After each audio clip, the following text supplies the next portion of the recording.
Every action generates a force of energy that returns to us like kind. What we sow is what we reap. And when we choose actions that bring happiness and success to others, the fruit of our karma is happiness and success. Hello, my spiritual beings, and welcome to Deeply Divine, where we dive into topics that are deeper than the eyes can see.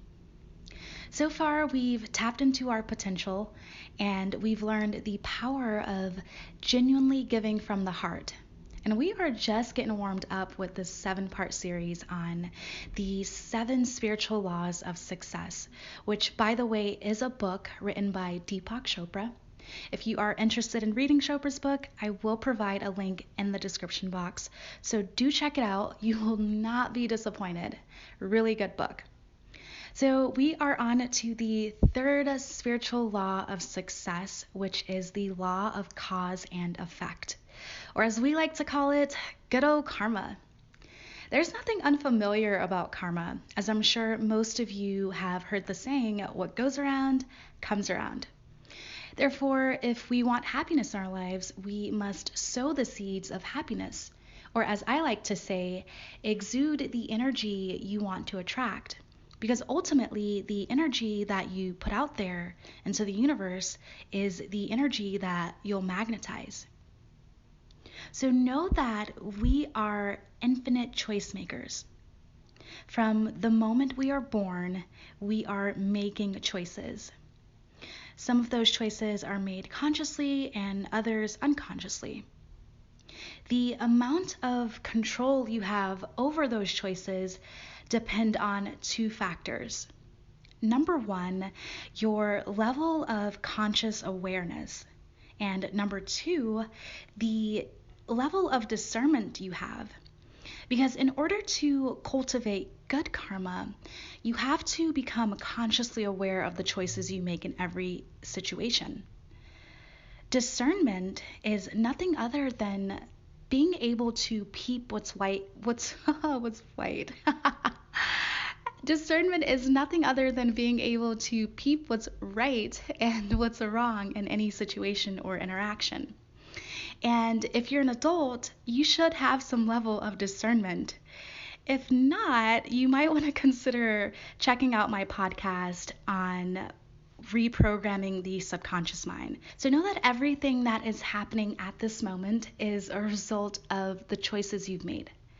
We make good choices and we've all made some bad choices. Boo-hoo, it happens. We're all human. No one's perfect. And whether or not you own up to your mistakes is entirely up to you. But keep in mind though, karma is mostly about learning from past mistakes. And in order to learn from our mistakes and fully move on from them, we have to become fully aware of the role we've played in those mistakes. Because the role we've played determines our karma and vice versa. So if you found yourself repeating the same cycle, the same cycle in relationships, in your work life, or in decision making, then that is a huge indicator of something much larger.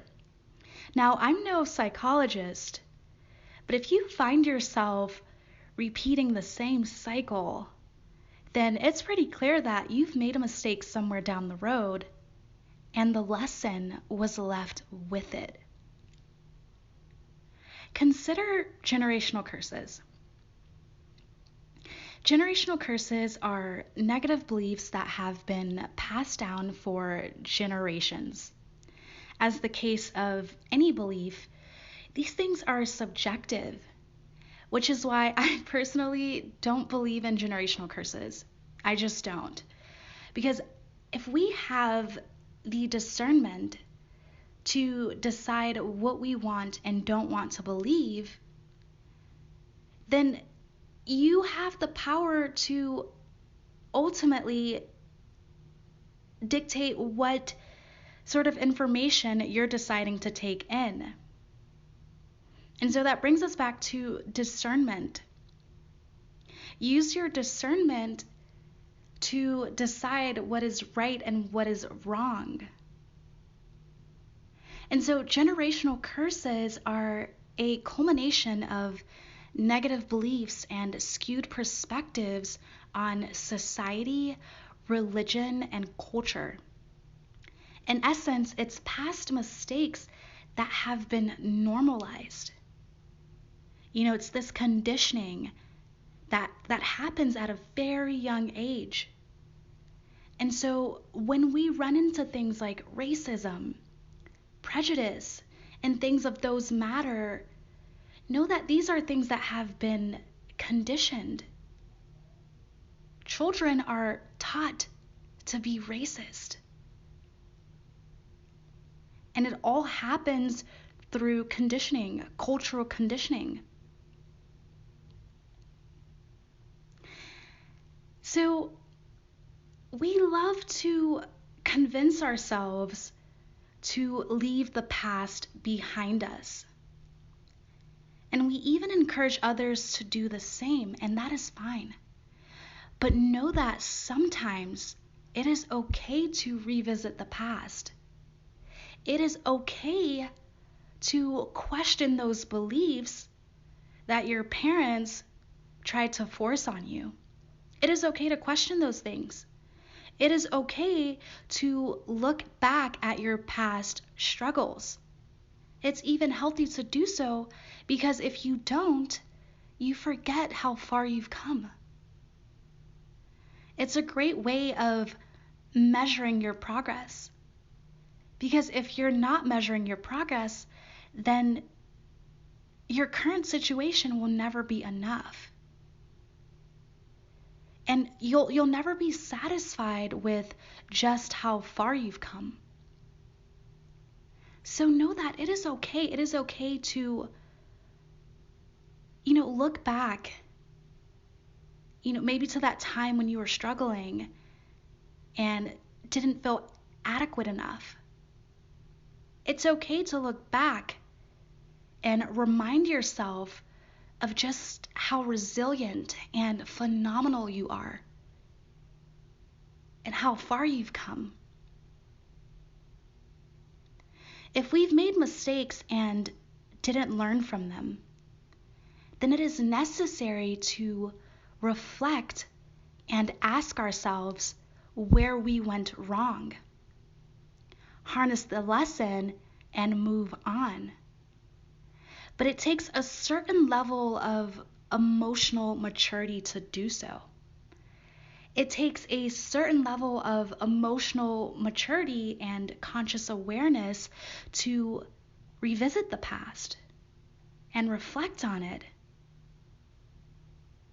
But it also takes a certain level of emotional maturity to reflect on the past and not get stuck there. Because emotionally mature people and people who are evolved emotionally, they can revisit their past without letting their past hold them hostage. They're able to look back and think, gee, I've come a long way. But some of us, even though we are infinite choice makers, have become bundles of conditioned reflexes that are constantly being triggered as a result of cultural conditioning. This is similar to what is known as the Pavlovian conditioning. I'm not sure if you all have heard of this experiment, but Pavlov is famous for demonstrating that if you give a dog a treat every time you ring a bell, soon that dog starts to salivate when you just ring the bell, because it has associated one stimulus with the other. So that brings me back to generational curses and how once you're conditioned to think a certain way and you don't question those beliefs, then it is so easy for you to react in regards to how you were conditioned.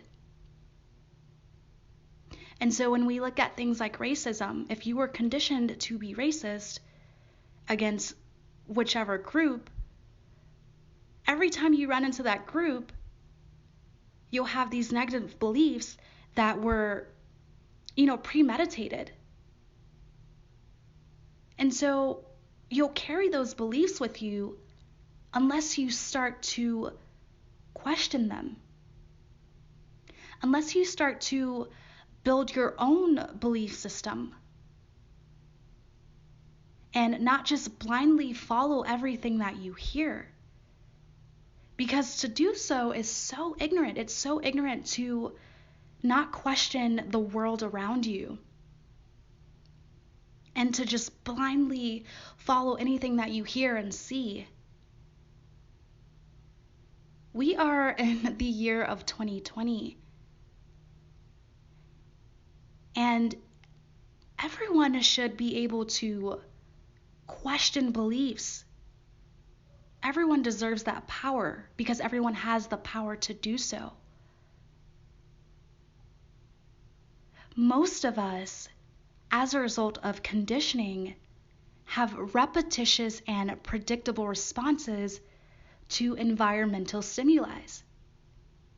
Our reactions seem to be automatically triggered by people and circumstances.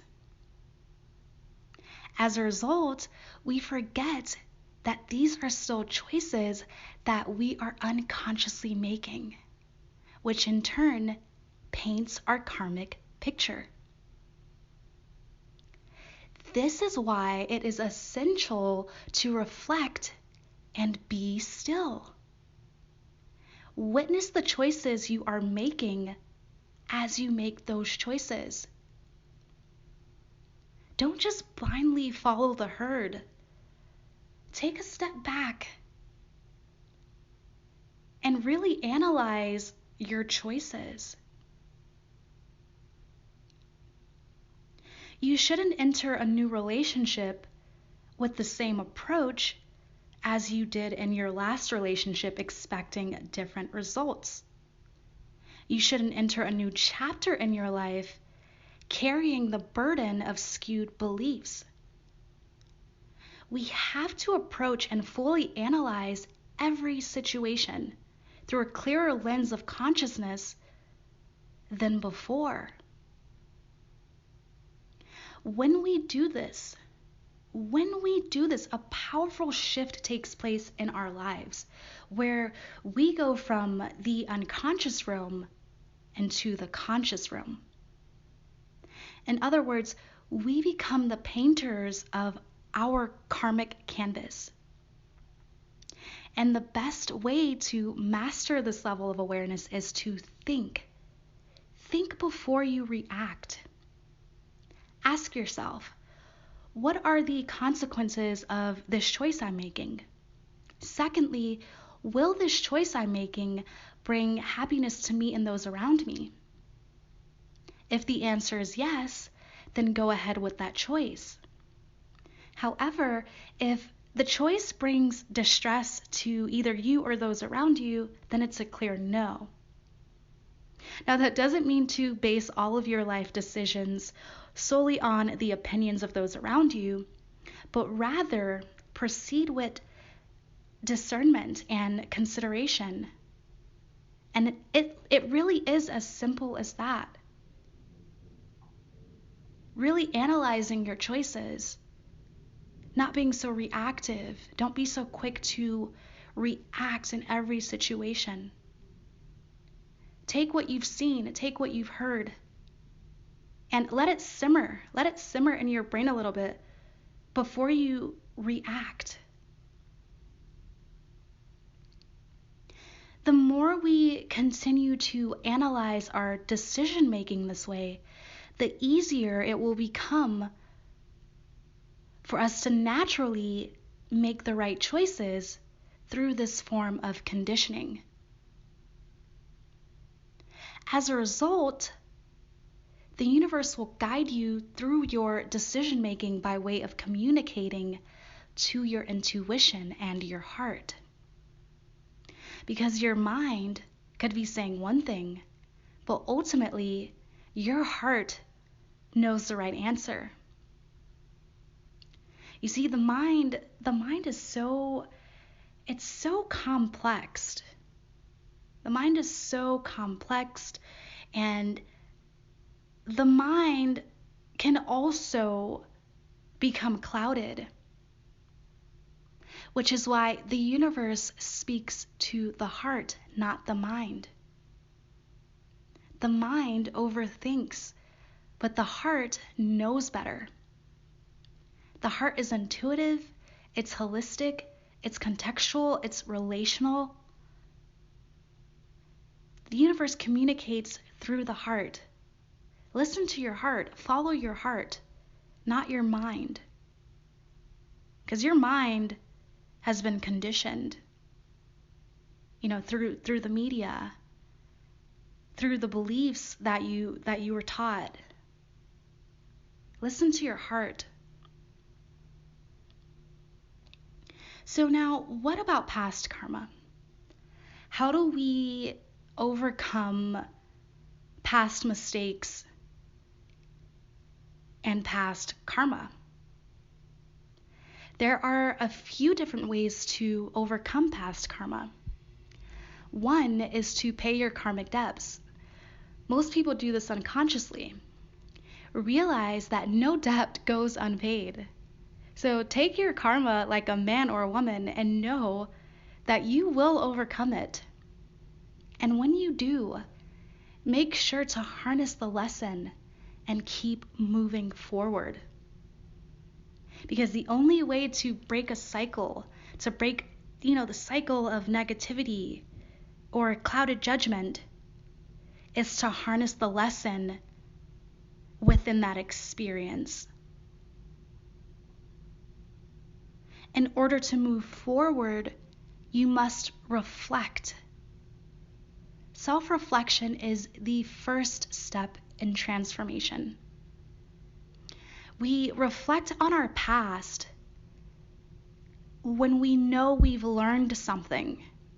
And it's easier to do so. It's easier to reflect on the past when you know the past can't hold you hostage, because you've learned so much and you've evolved so much that you can look back and say, I made it. But we obsess over the past when we haven't fully evolved. Therefore, people who live in the past are people who haven't fully evolved. And so as a result, they can't look their past in the face. They'd rather point fingers and blame everyone else but themselves because they haven't fully evolved. Their past is holding them hostage and they don't know what to do. And so rather than looking inward, they look outward. And so look your past in the face. Learn the lesson and move forward. When you've fully evolved emotionally and spiritually, there is no room to obsess over past mistakes. Instead, your focus shifts on the infinite opportunity you have to grow and prosper spiritually and emotionally. Embrace the idea of becoming a conscious choice maker and be that. Your soul is a bundle of consciousness that has seeds of karma, memory, and desire. By becoming conscious of these seeds of manifestation, you become the gardener of your reality. As long as karma is evolutionary for both the self and everyone affected by the self, then the harvest of karma will reap happiness and success. So plant your seeds, plant your flowers accordingly, and bloom.